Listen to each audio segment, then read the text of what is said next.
So hello guys and welcome to my channel. I hope यार आप लोगों की पढ़ाई बहुत अच्छी चल रही होगी। सो गाइज, जब कभी भी आप कोई एग्जाम देते हैं, स्पेशली अगर मैं आईआईटी जेईई नीट्स और सीबीएसई बोर्ड एग्जाम्स की बात करूं, तो गाइज उन एग्जाम्स में फॉर्मुलेज जो होते हैं वो बहुत ही मेजर रोल प्ले करते हैं। Major role in the sense कि जब भी आप किसी क्वेश्चन को अप्रोच लगाओगे उसमें कि आपको उस क्वेश्चन को कैसे शुरू करना है, और या फिर आपको उस क्वेश्चन का कोई फॉर्मेट पता है, उस आंसर लिखने का फॉर्मेट, कि आपको किस तरीके से उसका फॉर्मेट लिखना है, तो गाइज आप सिर्फ इन्हीं चीजों से अपना जो आंसर है उसको आप नहीं ला पाओगे। आपको उनमें फॉर्मुलेस की जरूरत बहुत पड़ेगी, आप जिससे अपने आंसर्स को ला सको। या फिर कई क्वेश्चन ऐसे भी होते हैं जिनमें अगर आपको फॉर्मुलेज याद नहीं है तो आप उन क्वेश्चन को छू भी नहीं पाओगे। तो गाइज कहीं ना कहीं जो फॉर्मुलेज होते हैं वो बहुत ही मेजर रोल प्ले करते हैं आपके जो मार्क्स हैं उनको बूस्टअप करने के लिए और आपके स्कोर को बहुत अच्छा करने के लिए। तो गाइज इस वीडियो में मैं आपको यही बताऊंगा कि आपको फॉर्मुलेस कैसे याद करने हैं, आपको कब याद करने हैं, कौन सा सही टाइम है इन फॉर्मुलेस को याद करने का, और आप फॉर्मुलेस को किस तरीके से याद करें, किस सही तरीके से याद करें, जिससे कि अगर आप उन फॉर्मूले को याद कर भी रहे हैं तो आप सही तरीके से याद करें, आपसे कोई गलती ना हो। सो गाइज, अगर आप मेरे चैनल पे नए हैं और आपने मेरे चैनल पे अभी तक सब्सक्राइब नहीं किया है तो आप प्लीज पहले जाके मेरे चैनल को सब्सक्राइब कर लें, जिससे जो मैं आगे सीबीएसई और जेईई मेन से रिलेटेड, जेईई एडवांस से रिलेटेड, नीट से रिलेटेड और भी ज्यादा मोटिवेशनल वीडियोस का कंटेंट जो मैं लाता हूँ वो आप तक जरूर पहुंचे। तो आइए शुरू करते हैं। तो गाइज, मैं आपको फॉर्मूले याद करने की एक बेस्ट टेक्निक बताता हूँ कि आपके कोर्स में जितने भी फॉर्मुलेज हैं आप उनको सबसे पहले एक पेज पे लिखिए, और आपकी जो स्टडी टेबल है उसके ठीक ऊपर और आपकी आंखों के ठीक सामने आप उसको पेस्ट कर दीजिए, जिससे आपकी वो जो फॉर्मुलेज हैं वो आपकी आंखों के हमेशा सामने रहें। और गाइस, जब आप पढ़ के थोड़ा, जब अपना 2 या 5 मिनट का ब्रेक लेते हैं बीच में, या फिर आप जब अपने स्टडी रूम में थोड़ा वॉक करते हैं अपने मतलब रिलैक्स होने के लिए, तो उतनी देर में आप उन फॉर्मुलेज को एक बार देख लीजिए। जैसे खड़े खड़े देख लिए कि कौन सा फॉर्मूला है, ये कौन सा फॉर्मूला है। और गाइस, एक इंपॉर्टेंट बात यह है कि आपको फॉर्मुलेज पे ज्यादा फोकस नहीं करना, आपको देखना उसको 5 सेकंड के लिए ही है। लेकिन जब आप उसको देख के, जब आपको अपने माइंड में उसको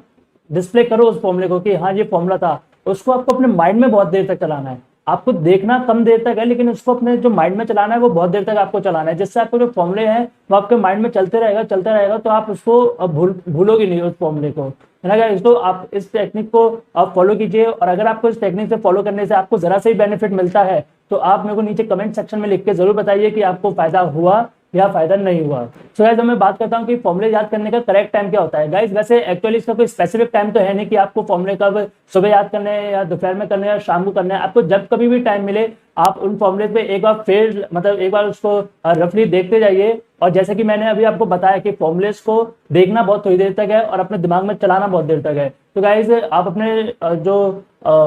फॉर्मुलेस हैं उनको आप कभी भी देख सकते हैं पूरे दिन में। लेकिन गाइस, अगर मैं आपको कोई स्पेसिफिक टाइम बताऊं तो आपको एक बार सोने से पहले, जब आप सोने जा रहे हो उससे पहले आप जब 10 मिनट निकाल के उन फॉर्मुलेज को एक बार देख लीजिए, जिससे आपका जब आपका जो फॉर्मुलेज हैं तो वो आपके दिमाग में, अगर आप भूल रहे हो, कोई गलती से कोई फॉर्मूला भूल गए हो तो वो आपके दिमाग में चलते रहे, मतलब आप उसको भूलो नहीं। कहने का मतलब यह है कि आप उसको भूलो नहीं उस फॉर्मूले को, है ना। और गाइज, अगर मैं अब बात करूँ कि आपको फॉर्मूले याद तो करने हैं, याद हो रहे हैं, आप याद कर रहे हो, और आपको टाइम भी पता है कि मैं वो पूरे दिन में कभी भी याद कर सकता हूँ, और स्पेशली मैं रात को याद कर सकता हूँ सोने से पहले। तो किस तरीके से करना है गाइस, इसमें जो तरीका है वो सबसे मेन पॉइंट है कि ऐसा होता है कि जैसे मैं पहले मैथ की बात करता हूँ, तो क्योंकि मैथ मुझे पसंद है इसलिए मैं आपको मैथ की बात करता हूँ पहले। कि अगर आप कोई भी मैथमेटिक्स का फॉर्मूला याद कर रहे हो तो आपको पता होगा, जब भी आप कोई इनवर्स ट्रिग्नोमेट्री फंक्शंस का कोई फॉर्मूला याद कर रहे हो तो उसके साइड में डोमेन और उसकी रेंज गिवन होती है। कोई भी ट्रिग्नोमेट्री फॉर्मूला होगा उसकी डोमेन और उसकी रेंज गिवन होगी आपके पास। तो गाइस, जब आप उस फॉर्मूले को याद करते हैं तो उस फॉर्मूले को आप ब्लाइंडली याद मत कीजिए कि हाँ ये मैंने देख लिया, ऐसा ऐसा होता है। नहीं, आपको उसकी डोमेन भी पता होनी चाहिए और आपको उसकी रेंज भी पता होनी चाहिए, जिससे आप जब अपने क्वेश्चंस में उन फॉर्मुलेस को अप्लाई करें तो एकदम आप करेक्ट तरीके से अप्लाई कर सकें, आपको फॉर्मूले अप्लाई करने में कोई गलती ना हो। वरना उससे कोई फायदा नहीं होगा कि आपने फॉर्मूले भी याद कर लीजिए, फॉर्मूले भी याद कर लिए, और जब आप उसको अप्लाई कर रहे हो तो वो सही भी अप्लाई नहीं हो, तो उसका कोई अपने को कोई फायदा नहीं मिलेगा। अगर आपको फॉर्मूले अप्लाई करने हैं तो आपको उसकी डोमेन पता होनी चाहिए, रेंज पता होनी चाहिए, जिससे आप उसको सही तरीके से अप्लाई कर सके। जैसे कि ट्रिग्नोमेट्री में ऐसा होता है, इनवर्स ट्रिग्नोमेट्री फंक्शन में होता है, फंक्शन के चैप्टर में होता है,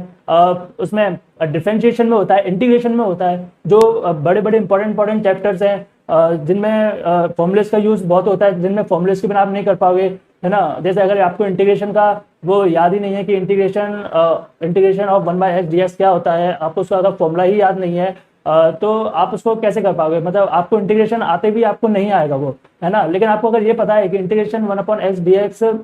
इक्वल्स टू log x होता है, वो कब, जब x is not equal to 0, क्योंकि उधर लॉगरिथमिक फंक्शन भी है और उधर जो x LHS में है दूसरी तरफ वो डिनोमिनेटर में भी है। तो आपको इनकी जो डोमेन है और जो आपको इसकी रेंज है वो आपको पता होना चाहिए। और गाइस अगर मैं केमिस्ट्री की बात करूँ, केमिस्ट्री में जो chemical equilibrium, ionic equilibrium, mainly thermodynamics में जो फॉर्मूले होते हैं उनकी कंडीशंस होती है, उनमें जो क्वांटिटीज गिवन होती है उनकी कंडीशन होती है कि ये जो कंडीशंस हैं ये आपको याद होनी चाहिए, तभी आप उसको जो केमिस्ट्री के जो फॉर्मुलेज हैं उनको एकदम सही तरीके से अप्लाई कर पाएंगे और तभी आपका आंसर जो है वो सही हो पाएगा। अगर मैं फिजिक्स की बात करूँ तो फिजिक्स में जो फॉर्मुलेज होते हैं जैसे कि रोटेशन मोशन में होता है, सेंटर ऑफ मास में होता है, रोटेशन मोशन में जैसे कोई अगर आर है, आर यानी कि डिस्टेंस, तो वो सेंटर ऑफ मास से कितनी दूरी पे है, तो आपको पता होना चाहिए कि वो जो आर डिस्टेंस है वो सेंटर ऑफ मास से दूरी पे है। या फिर अगर रोटेशन की बात करें तो वो जो आर है वो एक्सिस ऑफ रोटेशन से दूरी पे का डिस्टेंस है, जो पार्टिकल है वो एक्सिस ऑफ रोटेशन से कितना दूर है वो डिस्टेंस है आर, तो वो आपको पता होना चाहिए। क्योंकि अगर आप ब्लाइंडली फॉलो करोगे तो आप क्वेश्चंस में उसको अच्छे से अप्लाई नहीं कर पाओगे, जिस वजह से आपके जो क्वेश्चन गलत होने के चांसेस है वो हमेशा बने रहेंगे। तो गाइज आप जो मैंने आपको टेक्निक बताई है फॉर्मूला याद करने की, आपको कब याद करना चाहिए, आपको किस तरीके से याद करना चाहिए और आपको कैसे याद करना चाहिए, आई होप वो आपको समझ में आया होगा। अगर इन सारे स्टेप्स को फॉलो करके आपको अगर जरा सा भी बेनिफिट होता है तो मेरे को नीचे कमेंट सेक्शन में टाइप करके जरूर बताएं कि आपको ये बेनिफिशियल रहा कि नहीं रहा। और गाइज आप मेरे चैनल को सब्सक्राइब करना ना भूलें, क्योंकि मैं सीबीएसई से रिलेटेड कंटेंट, आपको कौन से इंपॉर्टेंट टॉपिक्स होते हैं, कौन से इंपॉर्टेंट क्वेश्चंस होते हैं फिजिक्स केमिस्ट्री मैथ में, कौन से इंपॉर्टेंट प्रूफ्स होते हैं, जो वो मैं आपके सामने लाता रहूंगा। तब तक तो गाइज आप मेरे चैनल को सब्सक्राइब जरूर करें और मेरे वीडियो को लाइक करें, कमेंट करें, शेयर करें एंड मेरे चैनल को सब्सक्राइब करें। तब तक के लिए guys thank you and all the best.